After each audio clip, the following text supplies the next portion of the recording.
안녕하세요. 3년차 결혼한 30대 여성입니다. 아이 없이 아직 새댁 생활을 즐기고 있습니다. 제가 사연을 말하는 이유는 제 결혼 생활 때문입니다. 남편과 사이가 좋았지만 결혼 생활은 두 사람만의 문제가 아니죠. 제게 문제가 된 것은 시어머니였습니다. 결혼 후 시어머니와 함께 살면서도 열심히 지내려고 했지만 시어머니는 항상 마음을 열지 않았어요. 시어머니의 기대에 부족함을 느꼈지만 노력해도 인정받기 어려웠습니다. 어느 날 일이 해결되었지만 그 후로도 이것을 넘기기 힘들어 제 이야기를 털었습니다. 어렸을 때 부모님의 이혼으로 엄마와 살게 되었고 아버지에 대한 기억은 거의 없었습니다. 부모님의 이혼은 어릴 때였지만 아버지 때문이라는 것을 알고 있었습니다. 폭력적인 아버지 때문에 가족은 힘들었습니다. 가난한 집에서 태어나서 결혼 전까지도 어려움을 겪었습니다. 엄마는 가난한 게 죄라는 아버지에게 자주 무시당했습니다. 집안의 가장이었지만 돈을 벌지 못하는 아버지는 가난한 엄마를 무시하고 힘들게 했어요. 결국 아버지의 가정폭력을 참지 못한 엄마가 이혼을 결정했고 어린 나는 엄마를 따르며 외할머니 댁에서 생활하게 되었습니다. 외할머니는 여유가 없지만 우리를 반겨주셨고 엄마와 할머니 덕분에 정서적으로 부족함 없이 자라날 수 있었습니다. 엄마와 할머니가 저를 진심으로 사랑해 주셨기에 그 마음에 보답하고 싶어 했습니다. 어린 시절 집안 형편이 어려워서 부담을 끼치고 싶지 않았기에 열심히 공부하며 성실했습니다. 그렇게 좋은 대학에 입학하면서부터는 제 힘으로 용돈과 학비를 벌기 시작했습니다. 공부하면서 장학금도 노리고 아르바이트도 하면서 고생이 많았지만 둘을 키워주신 분들의 노력에 비하면 그저 한순간일 뿐이었습니다. 그래서 늘 그분들께 죄송하면서도 빨리 취업해서 더 많은 것을 드리고 싶었습니다. 들어간 대기업에서의 취업은 그 이후에 있었죠. 겪은 어려움에도 불구하고 결국 큰 회사에 입사하여 꿈을 이룰수로써 나의 희망을 이어가고 있습니다. 나은 직장 생활을 시작하며 가족에게 효도할 수 있는 기회가 생겼습니다. 이제는 가족들을 위해 노력하며 행복을 찾아보고자 합니다. 은혜를 받음에 보답하며 보람찬 직장 생활을 하던 중 다른 부서 사람과 가까워졌습니다. 업무로 자주 부딪히되 나보다 연차가 많은 그 사람은 적극적으로 신입사원인 나를 배려해 주었습니다. 퇴근 후에도 부족한 부분을 물을 때 친절히 도와줬죠. 그 사람이 후에 내 남편이 되었습니다. 그의 따뜻한 배려에 당연히 관심을 갖게 되어 연락을 주고받으며 서로 마음을 확인했고 연애를 시작했습니다. 내가 내부 연애를 할 줄은 몰랐지만 인연적인 만남이었습니다. 남편과 진심 어린 관계를 쌓았는데 어느 날 그의 집안 사정을 듣게 되었습니다. 회사에서 만나 연애해왔기에 집안에 대한 고민은 없었는데 사실은 그의 집안은 부유한 환경에서 자라온 귀족적 신분이었습니다. 부모님은 재산가로 대대로 사업을 하신다는데 사실 민들레 아이라고 했던 것은 재산 때문이었습니다. 하지만 내가 현재도 단순한 월급쟁이에 불과하지만 일을 너무 별일 아닌 것처럼 대수롭지 않게 말하는 남편의 모습을 보며 나도 그냥 남편이 농담을 하는 거라고 생각했다. 요새는 말로 금수저에 부족함이 없는 사람이라고 하지만 상사들에게 시달리며 일을 하는 것이 불편할 것이라 생각했기 때문이다. 게다가 그동안 연애를 하면서 남편이 돈 자랑을 한 적도 없었던 것을 생각하면서 그냥 여유가 좀 있나 보다 생각했었다. 그러나 우리가 진지하게 결혼 이야기를 나누게 되면서 그때 남편이 한 말들이 농담이 아니었다는 것을 깨달았다. 그 순간부터 나도 갑자기 긴장과 걱정이 시작되었다. 그리고 정식으로 집에 가서 인사를 드리기 전에 따로 만나 뵙게 된 어머니는 단번에 절로 탐탁지 않아 하셨고 마치 면접을 보는 것처럼 내 부족한 점들을 지적하기 바빴다. 인터넷 쇼핑몰에서 주문해 입는 싸구려 옷차림부터 세심하지 못한 식사 예절, 말투까지 모든 것을 하나하나 지적하셨다. 그 어머니의 모습에 나는 결혼 승낙을 받을 수 있을지 걱정이 들었다.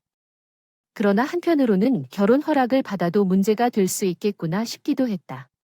남편에게 들었을 때 우리가 결혼을 하면 시댁에 들어가야 하고 시댁에서 살아야 할지도 모른다고 했다. 할머님이 우리 가족이 함께 생활하는 것을 선호하셔서 해외에서 살거나 특별한 이유가 없으면 독립하지 못할 것으로 보입니다. 그래서 우리 어머니도 결혼 후 몇십 년 동안 할머님과 함께 살아왔고 결혼해도 따로 살 수 없어서 시댁에서 살아야 했습니다. 이 때문에 저는 부잣집의 시댁 생활을 두려워하며 남자친구에게 이야기했지만 그는 괜찮을 거라고 믿으라고 했습니다. 마음이 깊게 연결돼 남자친구와 헤어지기 어렵다고 판단하여 남자친구를 믿고 시댁에 인사하러 갔습니다. 남자친구의 집에 도착하자 놀라운 저택의 위용이 위축되었습니다. 시댁을 지나려는 순간 긴장했고 할머님은 여전히 저를 싫어하는 듯한 표정을 짓지만 시할머님은 오히려 적대적으로 보이지 않았습니다. 이후 식사 전에 가족과 이야기하는 시간을 가졌고 처음 보는 할머님이 어떻게 자랐는지 물어보셨고 남자친구와 회사 생활 이야기를 나누던 가벼운 대화였는데 어느 순간 시어머니께서 외할머니와 같은 북한 출신의 이북 식민인임을 알게 되었습니다. 아, 그럼 시어머니도 북한 출신이세요? 우리 외할머니도 북한에서 내려오셨거든요. 그래서 어디 출신이세요? 우리 할머니는 함경북도 출신이세요. 그래서 우리 집은 아직도 가자미찜을 해서 먹고 떡국과 만두를 만들어 이북식으로 먹어요. 아, 정말 나도 함경북도에서 내려왔는데 통영 출신을 만난 적 있었거든요. 아이고, 손주 결혼 관련 얘기를 하다가 고향 친구를 만나게 되네요. 시어머니는 외할머니와 같은 출신이라는 사실에 무척 기뻐하시면서 기뻐하셨어요. 제게 외할머니에 대해 물으시고 북한에서의 추억을 나누어 주셨어요. 그 덕분에 시부모님과 대화를 이어가지 않고 할머니와 이야기를 나누게 되었습니다. 그랬더니 어머니께서 시어머니에게 결혼 관련 이야기를 하라고 하시더라고요. 어머니, 결혼한다 그랬으면 그만이지. 계속 물어보고 따질 것이 있느냐고 말해야지. 그래도요. 결혼은 농담이 아니에요. 그래서 그럴 수밖에 없지요. 아가, 당신 몸이 건강해. 네, 어려서부터 아파한 적 없었죠. 그래서 건강하게 자라고 대학 졸업하고 회사 다닌단 말이야. 둘이 사랑한다고 해서 결혼하면 됐지. 이것으로 끝이야. 더 묻지 않아도 돼, 혜비야. 결혼 합의했으니 빨리 날짜 잡고 진행해라. 내가 살아있는 동안 손주 손녀 보고 싶으니 바빠. 할머니 몇 가지 질문하고 마음에 들면 결혼 허락해준다고. 어머님은 불평했던 것 같아. 나중에 할머니 몰래 부르셨지만 우리 할머니가 좋아해 주셔서 결혼을 준비할 수 있었어. 상견례 날짜가 잡혀 만난 양편 할머니들은 덕분에 화목한 식사 자리를 가질 수 있었어. 고향 사람 만나 반가워하신 두 할머니는 그 후로 교류하며 친구처럼 지내셨어. 시할머니는 내가 고생 많이 했고 열심히 노력했다는 걸 알게 되셨어. 할머님은 날 더 이쁘다고 해주시게 됐어요.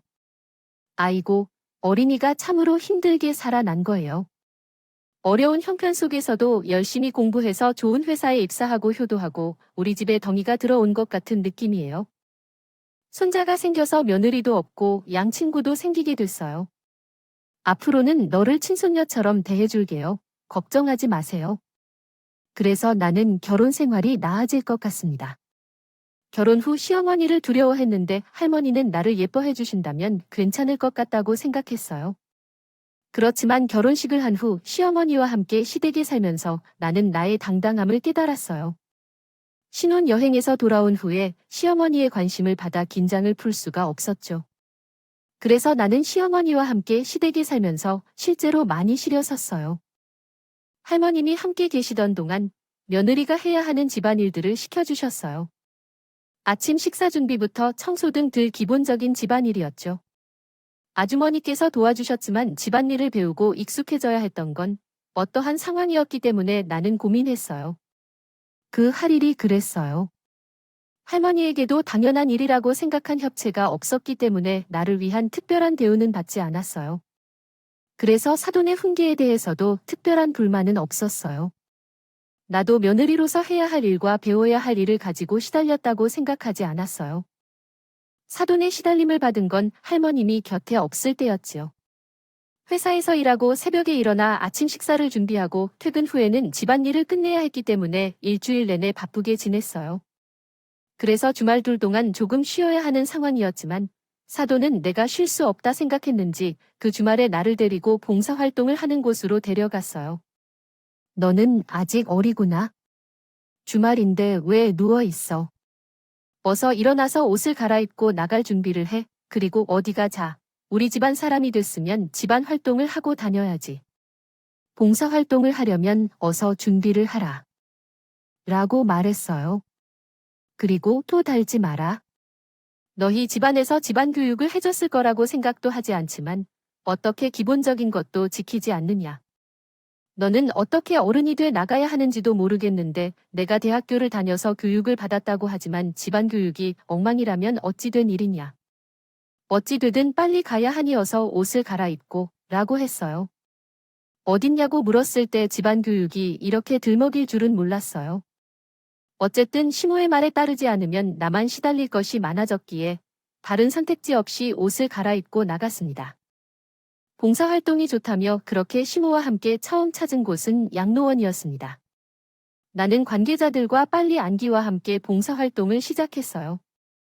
시모는 여전히 거기 있어서 다른 분들과 대화를 나누고 있었죠. 어렵고 연로한 분들을 돕다 보니 정말로 어려웠어요. 배변 처리, 목욕, 침대 시트 교체 등 봉사활동을 하니까 몸에 땀이 솟아나더라고요. 애통하게 작업을 하다가 겨우 점심시간에 휴식을 취하던데 그때야 비로소 시모가 없다는 걸 깨달았어요. 일 때문에 정신이 없어서 그런 생각을 못했었는데 이게 뭔가 이상하다 싶었어요. 양로원 전체를 둘러볼 때도 시모와 한 번도 마주치지 않았던 게 이상했죠. 혼자 사람을 봉사하는 것은 착한 행동이지만 거짓으로 행동하는 것은 올바르지 않습니다. 피곤하거나 자신의 상태를 고려하지 않고 자신만 편안하게 하려 하는 것은 상대방에게 부담을 주는 일입니다. 이야기에서의 시모는 자신의 이기심과 편안함을 우선시하고 남을 속이는 행동을 하며 상황을 이용하려는 모습을 보입니다. 이러한 행동은 상대방에게 상처를 주고 신뢰를 잃게 할 수 있습니다. 마음가짐을 고쳐 사람에게 진심을 갖고 도움을 주는 것이 중요합니다. 저를 직접적으로 괴롭히셨어요. 봉사활동은 한 번도 안 했고 시어머니가 바깥에 나가시고 나에게 남은 집안일을 모두 끝내고 가정부 아주머니에게 나머지를 맡겨 휴식을 취하고 있었어요. 그런데 그때 아주머니가 시모를 부른다며 주방에 내려갈 것을 명했어요. 정말 내가 쉬는 것을 한순간도 못 보는 모습이었어요. 주방에 내려가 보니 시모가 8개를 스타킹한 채로 있었고 이상한 소리를 내면서 나를 나무랐어요. 왜 그렇게 게으르냐? 내 게으름이 얼마나 사람을 해치는지 알아? 가난한 사람들을 봐라. 다들 게으르기 바쁘니까 그런 거야? 제발 좀 집안일을 충실하게 해라. 안 그래도 이 집안에서 배울 게 얼마나 많은데 그런데도 쉬고 있는 거야? 오늘은 내가 직접 가르쳐 줄 테니 주방에 있는 그릇을 모두 꺼내와라. 왜요? 말하면 안 되는 거 안 했지? 하라면 하는 거야? 왜 말이 많은가? 너 음식마다 그릇을 준비하는 게 알고 있지? 그런데 집안에 있는 그릇이 어떤 건지 알지? 아니요. 자주 쓰는 그릇밖에 모르는데요. 필요한 그릇은 아주머니께서 꺼내주시니까요. 문제가 여기 있어. 며느리가 집에 있는 그릇을 모르다니. 참고로 집안의 며느리들은 주방에 있는 것들을 모르다니 가정일일은 모든 것을 귀중히 여겨야 합니다. 따라서 오늘은 집안의 접시와 그릇을 하나하나 확인하며 닦는 것을 시작해 봅시다. 아줌마에게 도움을 청하지 말고 직접 확인해 봐야겠죠. 저희 집은 그릇과 접시를 수집하는 것이 할머니와 어머니의 취미 중 하나였어요. 아버님도 티파 세트와 잔을 수집하시는 취미가 있었습니다. 이들의 수집품을 모두 한꺼번에 꺼내보면 주방과 거실을 가득 채울 정도의 양이죠. 이제부터는 그것들을 하나씩 정리해보도록 합시다. 이 중에는 비싼 명품이나 희귀한 제품들도 있을 텐데 그것들을 조심스럽게 다뤄야겠죠. 특히 전시된 접시들은 정말 값비싼 명품이나 구하기 어려운 빈티지 제품들일 겁니다. 이를 꺼내는 것부터가 조심스러운 작업일 겁니다. 손이 덜덜 떨릴 정도로 그러나 다크웹으로 꺼내놓고 나면 한 장을 닦아가며 청소를 하고 있었습니다. 시모는 내 앞에 앉아서 잔소리를 풀고 있었고 방금 끈입씨가 부서지면서 자리에 놓았다 만지고 자국이 남았잖아. 그것을 그대로 놓으면 어떻게 하겠니? 무엇을 한 가지 해야 할 뿐이야. 그리고 방금 이 접시들은 어떻게 산다고 말했지? 이건 아버지와 영국으로 여행 갔을 때 우연히 상점에서 봤는데 야 그게 뭐야 왜 큰지가 있어 너는 창사장에 조심히 다뤄놓으라고 말했지만 왜 그 명금이 있는지 모르겠지만 어머나 그 접시는 처음에 빼낼 때부터 명금이 있었어요. 내가 당신들을 알고 있다고 생각했지만 사실이 아닙니다. 정말로 아냐 너가 접시를 닦다가 명금을 쥐고 발라둘 게 아니면 갑자기 명금이 왜 있으니 너 평소에 가격을 알고 있고 이렇게 하는 거야 아니 가격이 문제가 아니야 여기 브랜드는 매년 패턴이 변해서 동일한 제품을 복구하는 걸 몰라 그것 어떻게 처리할 거야 이거든 세트로 있어야 완전한데 이게 없으면 나머지 것도 다 사용 못하잖아 정말로 제가 절을 한 게 아닌데요 그러나 저는 그렇게 말씀하면 제가 어떻게든 그 그릇을 구해드릴 수 있을 테니까요 이 중에는 비싼 명품이나 희귀한 제품들도 있을 텐데 그것들을 조심스럽게 다뤄야겠죠. 특히 전시된 접시들은 정말 값비싼 명품이나 구하기 어려운 빈티지 제품들일 겁니다. 이를 꺼내는 것부터가 조심스러운 작업일 겁니다. 손이 덜덜 떨릴 정도로 그러나 다크웹으로 꺼내놓고 나면 한 장을 닦아가며 청소를 하고 있었습니다. 이 그릇은 우리가 사용하는 것과 비슷한 것으로 쉽게 구할 수 있을 것 같아요. 그것은 플래터 모델이며 잠깐만 해도 $300가 넘는 가치가 있다고 해요. 그 물건을 새로 사려면 추가 비용이 더 필요할 것 같아요. 하지만 그것이 문제일 것 같아요. 이런 것을 사는 사람들은 팔기를 원하지 않을 거예요. 모두 소장품으로 소유하고 있는 것이니까요. 이쪽 세계에 대해 잘 모르는 것 같다면 죄송한 말씀하고 그만두어야 해요. 계속 자존심을 세우려고 한다면 누가 네가 있는 곳에서 돈이 많으니까 우리 쪽에 도움을 요청하는데 필요할 때 돈을 가져가서 시끄럽게 할 필요는 없어요. 죄송합니다라고 말을 안 했으니까요. 저가 깬 그릇이라면 저도 인정을 해드렸을 테니까요. 하지만 제가 진짜로 그러게 그릇을 부쉈지만 않았기 때문에 미안하다고 말하기 꺼려했습니다. 비싼 그릇은 쉽게 깨질 수 있음을 알고 조심했어요.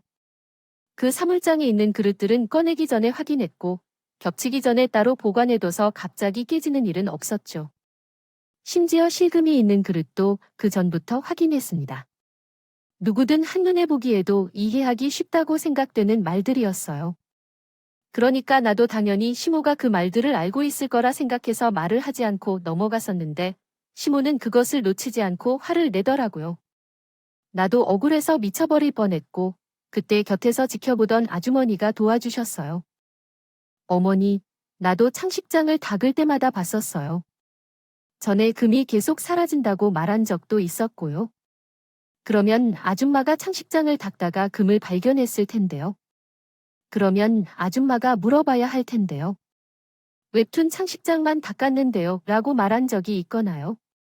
그럼 아줌마는 난감해질 텐데요. 내가 봤을 때는 우리 며느리가 한 짓이 맞다고 생각돼서 너 이거 어떻게 할 거야? 어떻게 하겠냐? 고 시모를 혼내는 모습으로 아주머니까지 곤란해졌어요. 나는 할 일이 아니었지만 결국 미안합니다 라고 하며 시모에게 사죄를 했습니다. 내 잘못이었어요. 만약 시모가 어떤 사람인지 미리 알았다면 처음에 접시에 금이 있다는 것을 확인하고 증거를 남겨두었어야 했어요. 죄송했다고 해서 집안이 조용해질 수 있다면 몇 번이고 할 수 있었을 텐데요. 그렇지만 그것으로 끝나지 않았어요. 제가 사죄하자 끝도 못하게 그 글을 책임지게 된 사람이 되었고 시모는 그것을 이용해서 매일 접시의 가치와 가격을 정하게 되었어요. 힘들게 다루고 있었지요. 저는 계속해서 그녀의 고셔워드를 거절하면서 시몬에게 라인을 유지해주고 싶었습니다. 하지만 이틀 뒤 다시 창궐했을 때 어떻게 해야 할지 막마음이 붙잖아요. 그동안 쌓여왔던 스트레스가 나를 태운 듯이 올라와 더 이상 참을 수 없었어요. 그래서 그녀에게 용서하고 떠나기로 결심했어요. 왜냐하면 거기 있으면 정말 미쳐버릴 것 같았거든요. 그나저나 다 떨어지며 흔들린 라인업을 보고 바다로 돌아왔습니다. 부탁이 있었답니다. 부탁이라고 했어요. 나를 제발 오늘만큼은 내버려 두라고 말했죠. 돌아왔던 라인업을 다시 모으고 싶었고 이게 내가 됐다고 생각했기 때문이었습니다. 어떻게 되든 중요한 것은 나를 이끌어갈 방법이 있을지 없을지 알 수 없다는 점이었지요. 부디 제가 한 선택으로 큰 그릇에 들어갈 수 있기를 바래주세요. 부탁합니다. 가족들과 함께 모여있을 때 시몬이 제 험담을 늘어놓으며 제 평판을 깎아먹으려 노력하는 것을 보았어요. 그 시모가 저를 괴롭히기 위해 바빠지자 저도 마찬가지로 바쁘고 피곤해졌어요. 시모가 방해하지 못하도록 눈을 뗄 수 없었기 때문이에요. 시모의 괴롭힘으로 시집살이가 더 어려워진 것을 느꼈고 할머니께서 저를 보호해주지 않을 때 저는 더욱 지치게 되었어요. 저를 괴롭히는 것은 주로 육체적인 일이었지만 정신적으로 더 많이 힘들었어요. 함께 시간을 보내는 것조차도 괴롭힘이었고 정말로 힘든 시간이었어요. 화난 느낌과 고통은 우리의 친정을 가지고 문제 삼는 것이었습니다. 그래서 우리의 친정 엄마를 무시하는 행위를 한 적이 있었습니다. 그 일로부터 나는 분가를 생각한 적이 있었어요. 명절이 얼마 안 남았을 때 우리 엄마가 시댁에 선물을 보내셨습니다. 시댁이 부족한 것이 없는 집이라 전통적이고 평범한 선물이 가장 적합하다고 생각했던 것 같아요. 그래서 명절에 먹는 전통 과자와 한우를 구입해 보냈습니다.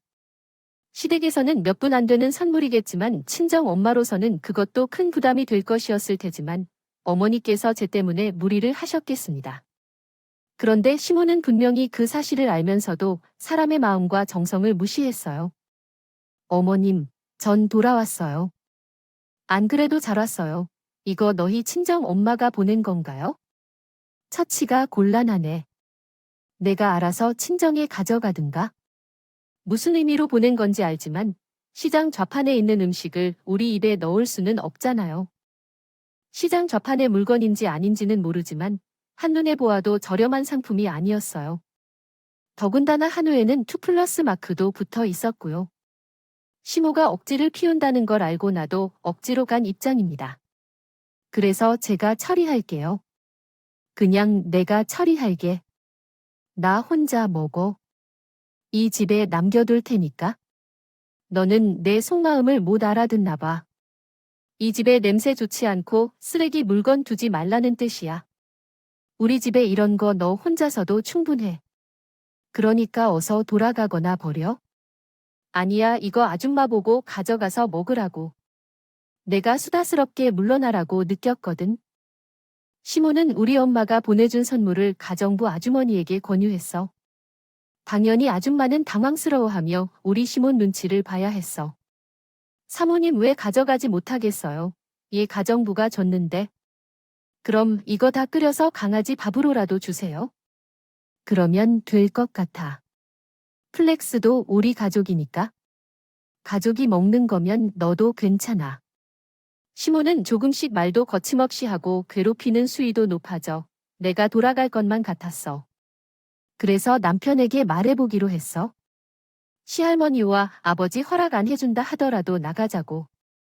여기 있으면 미칠 것 같다고. 분가에 대해 이야기해보려고 했어. 명절 전날 퇴근하고 돌아왔는데 집에 돌아가니 믿을 수 없는 모습이 펼쳐져 있었어. 우리 친정 엄마가 앞치마를 두르고 주방에서 설거지를 하고 있는데 갑자기 엄마가 나타나서 도와주려고 했다. 처음엔 혼란스러웠는데 나중에 엄마가 명절을 같이 보내고 싶다는 이유로 도와주러 왔다는 것을 깨달았다. 하지만 시어머니도 이 사실을 알고 웃음소리를 듣고 나서 엄마가 거짓말을 한 것임을 알았다. 결국 이번 명절을 가족과 함께 보내고 싶어하는 가족 모두가 모여서 행복한 시간을 보내기로 했다. 아마도 그런 상황이 절대 일어나지 않을 텐데 두 어른님이 함께 도와주면 이번 명절은 잘 보내겠지. 그래서 나는 내 어머니를 우리 집으로 초대했다. 내가 너도 너희 친정 어머님과 함께 있게 되는 것이 좋지 않겠니? 먼저 여기서 시비 걸지 말고 나를 따르라고 엄마를 시댁에서 데리고 나왔다. 시모가 나와 엄마를 막았다. 거기에 안 돼. 너 지금 내 말을 무시하고 내 마음대로 집에서 나가면 나는 너와 우리 아들을 이혼시킬 거야. 내 말이 어머님에게 받아들여지지 않더라도 너는 그때부터 시집살이가 지옥이 될 거야. 계속 큰 소리를 지르지 마라. 그 말에 대답할 가치도 없는 말이었다. 따라서 콧방귀를 뀌고 엄마를 시댁에서 데리고 나왔다. 그런 후로 친정집으로 들어가게 됐다. 엄마는 제게 미안해하면서 아무 말도 못했다. 나도 마찬가지였다. 엄마에게 미안해하면서 화가 나서 아무 말도 못했다. 그래서 엄마와 친정집으로 도착하자 집안에 계신 할머니께서 우리의 얼굴을 보곤 놀라 삿 밖으로 나왔다. 그리고 무슨 일인지 물으셨다. 명절에 시댁에서 바쁘지 않아 한다. 하지만 두 사람 다 어째서 그런 표정을 지으세요? 밖에서 무슨 일이 있었는지 얘기해야 했지만 할머니의 걱정을 보고 나도 모르게 눈물이 흘렀어요. 할머니가 물어봐도 대답하지 못하고 울음이 터지더니 엄마가 안아주며 미안하다고 말씀하셨어요. 할머니는 모녀가 눈물적인 상태에 분명 사정을 알고 계셨는지 그런 표정을 지으셨어요. 할머니는 우리가 진정되길 기다려 주셨는데 울음이 멎은 후에는 저에게 지금까지 있었던 일과 시모와의 관계에 대해 들려달라고 했어요. 할머니는 듣고 나서는 참지 못하겠다는 듯 시어머니를 혼내기 위해 집으로 가자고 하셨어요. 엄마는 그렇게 난리 피우는 여편네가 있어 우리 시절에 했던 짓을 요즘 애들한테 하고 있느냐고 얘기했어요. 할아버지는 나와 함께 가라며 시어머니를 혼내주겠다며 얘기했지만 나는 제 방식대로 처리하도록 제지했어요. 할머니야말로 시어머니를 꾸짖어야 할 사람이 아니라고 생각했거든요. 엄마도 다른 사람에겐 무서워하겠지만 나한테는 그런 모습을 보여줄 필요가 없다고 얘기했어요. 그리고 결혼 생활도 생각해봐야 한다면 현실을 직시하고 이렇게만 참아있을 수 없다고 말했어요. 나는 이렇게 못한다. 내가 인연을 그냥 아니게 생각하지. 이 모든 것은 너희 할머니로 인한 것이다. 내 앞에서는 우리 손녀를 고상하게 대접해 줄 것이라고 이야기하는 그 할머니가 감정을 참지 못하셨다. 시어머니께서는 내가 시댁에 가는 걸 막으려고 화를 터뜨리셨다. 전화를 꺼내셔서 병원에 계신 시어머니께 전화를 걸었고 받은 시어머니께서는 화를 터뜨리셨다. 이 여자야, 고향의 동물과 사람만 그리고 내 딸과 손녀를 안심시켜 놓았던데 내가 고향으로 돌아가 동행할 때까지 오래오래 의지하고 함께 살자며 당신 때문에 화병으로 죽을 것 같아. 당신 때문에 내 이름으로 살 수 없다고 쓸데없는 말을 듣고 나는 화가 났다. 우리 딸이 경험한 일, 손녀가 겪은 일을 용서할 수 없다. 우리 고향 사람들의 모임에 가서 당신의 가족사를 모두 알려주겠어? 이해했나? 급하게 할머니를 말려봤지만 할머니는 양손으로 휴대전화를 귀에 대고 빼앗기지 않으셨다. 한참 후에 할머니는 시어머니에게 이제까지 잊었던 이야기를 다 말한 뒤에 우리에게 전화기를 건네주셨다. 내가 전화기를 받자마자 죄송하다고 말하려 했지만 시어머니께서는 제게 병원으로 가라고 하셨어요. 거짓말을 하지 않고 할머니와 어머니에게 이 사실을 알리고 병원으로 가게 되었습니다. 시어머니는 가만히 계시면서도 마치 돌을 맞은 것처럼 화가 났는데 전 건강 문제로 인해 다치기 싫었기 때문입니다. 하지만 예상과는 달리 시어머니께서는 아무 말씀도 하지 않으셨어요. 하나만 물으셨죠. 내가 들은 건 다 사실이냐? 그래서 저는 사실을 말했죠. 시어머니께서 집으로 돌아가자고 하셔서 따라갔고 집에서는 시모를 쥐듯이 단호하게 다짐을 시작하셨어요. 시어머니도 형편이 좋지 않은 가정에서 자랐고 그렇기 때문에 유복한 환경에서 자란 줄 알았지만 실상은 다르다는 것을 알게 되었어요. 저는 그렇게 무시를 당하길래 아니, 왜 이런 행동을 했냐며 비난을 받았어요. 그렇게 했냐 내가 며느리에게 집안일을 가르쳐달라고 했지? 언제 사람을 괴롭히려고 했어? 내가 너의 친정집을 못 산다고 비난했거나 무시한 적이 있나? 도대체 내 밑에서 평생 무엇을 배웠길래 이런 짓을 하고 다니냐? 내가 이런 수치를 당할까 염려되어서 열심히 교육시켰는데, 그래? 내가 너처럼 다 따져서 얘기해보자. 너, 우리 집에 들어올 때 무엇을 가져왔냐? 살림하는 법을 배워서 온 거라도 했겠지? 내가 우리 집에 왔을 때는 완전히 갓난아기나 다름이 없었잖아. 한 것도 없고, 할 줄 아는 것도 없는 아이가 내 밑에서 모든 것을 배워놓고서 마지막에 그래. 너랑 비교하면 갖추어야 할 것들 다 갖추고 있고 나에게 그런 짓을 했냐고? 내가 너를 가르치느라 얼마나 힘들었는지 알아? 뭘 가르치면 제대로 못해서 여러 번 되풀이시켜 놓은 데에 내가 명훈이 앞에서 그렇게 말하고 괴롭히는 건 어찌 됐냐? 너 그릇을 깨뜨렸다며 난리를 쳤다고 했지? 너, 우리 집에서 내가 깨뜨리고 망가뜨린 그릇과 접시, 그리고 물건이 얼마나 있는 줄 몰라? 그것들 돈으로 따지면 많은 돈이 들어가. 너 혼자 깨뜨려서 얼마나 비치는지 몰라. 직접 내 손으로 망가뜨린 것들에 대해 미안해요, 어머니. 미안해요. 그건 실수했을 때 하는 말이에요. 자네처럼 잘못했으면 벌을 받아야지. 너는 아직 교육이 덜 된 것 같으니까 내가 다시 교육해줄게. 종아리 커져라. 어머니, 설마, 어머니, 저도 이제 곧 60살이에요. 그런데 어떻게 그럴까? 그리고 명훈이가 있잖아요. 아, 저도 제가 잘못했다는 걸 충분히 알았고 며느리 앞에서 망신도 충분히 받았으니 그것만은 좀 나이 먹은 값을 해야지. 숫자를 만들면 뭐가 돼? 하는 생각이 그때와 똑같은데 내가 옛날처럼 똑같이 교육시켜줄 테니 총알을 잡고 내 방으로 가서 매를 가져와. 나처럼 나이를 먹은 사람이니까 맞을 대로 맞아야 돼. 나이를 먹어서 그런가? 셈을 잘 못 칠 수 있나? 아니면 이제 나한테 무서움이 없어서 그런가? 내가 몇 대 맞을 거라 생각해? 10대, 10대 맞겠지. 놈에 맞은 일이 오래됐어서 그런지 셈을 제대로 못 치구나. 하지만 나한테 이제 두렵지 않아서 그런 거야? 너가 잘못한 값이 10대밖에 안 될 것 같아. 비록 100대 정도 때려야 할 것 같지만 어머니는 어떻게 100대를 맞겠어요? 정말 너가 나무고 남두와 심차는 숫자도 아니다.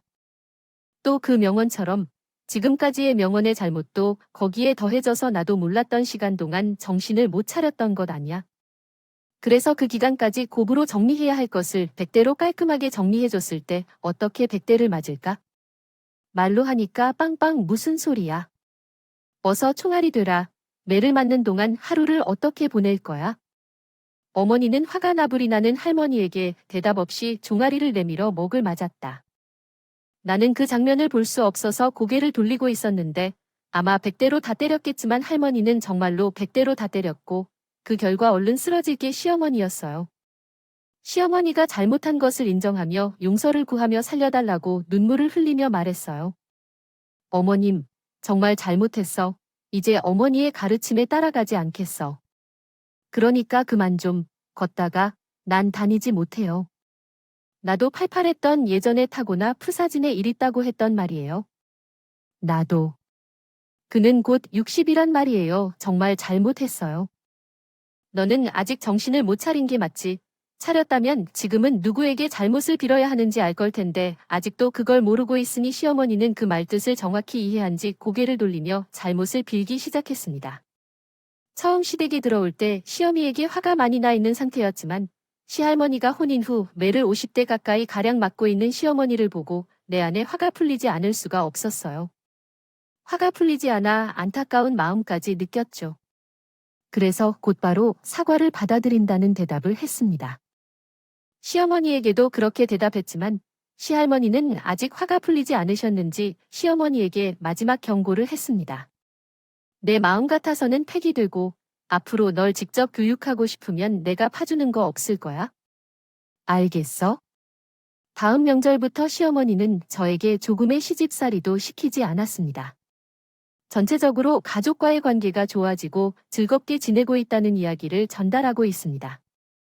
시어머니와의 관계가 좋아졌고 고부관계도 서로 불편함 없이 조금씩 좋아지고 있다고 표현하고 있습니다. 마지막으로는 이야기를 끝내며 독자들에게 감사 인사를 전하고 이야기를 마무리 짓겠다는 내용을 담고 있습니다.